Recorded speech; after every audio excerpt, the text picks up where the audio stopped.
আপনাকে স্বাগতম উইথহোস্টের আরেকটি ভিডিওতে। যখন আমরা সচরাচর ওয়ার্ডপ্রেস ইনস্টল করি তখন আমরা এই পিএইচপি আপডেটের ইস্যুটি দেখতে পাই। আজকের ভিডিওতে দেখাবো কীভাবে আপনি পিএইচপি আপডেটের এই ইস্যুটি সমাধান করতে পারেন খুবই ইজি মেথডে। সো এটি সমাধান করার জন্য আপনি প্রথমে আমাদের প্যানেল থেকে cPanel লগ ইন করে নেবেন। আমাদের যে ক্লায়েন্ট এরিয়া আছে সেখান থেকে বেসিক্যালি cPanel লগ ইন করে নেবেন। সো আমি এখান থেকে লগ ইন টু cPanel দিয়ে দিলাম, cPanel লগ ইন করে ফেললাম। সো cPanel লগ ইন করার পর আমরা এখানে সার্চ করব মাল্টি পিএইচপি ম্যানেজার। এই যে মাল্টি পিএইচপি ম্যানেজার, এটা আমরা অথবা এখান থেকে নিচে স্ক্রল করলেও দেখতে পারবো হচ্ছে মাল্টি পিএইচপি ম্যানেজারের একটি অপশন রয়েছে। এই যে সফটওয়্যারের মধ্যে মাল্টি পিএইচপি ম্যানেজার, সো আমরা এটাতে ক্লিক করব।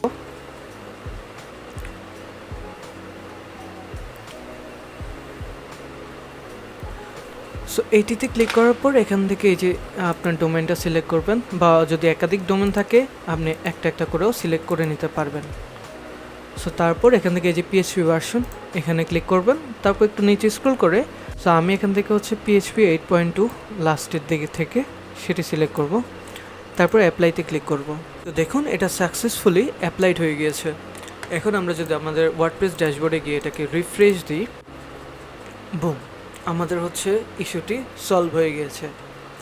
আজকের ভিডিও এই পর্যন্তই। ধন্যবাদ সবাইকে।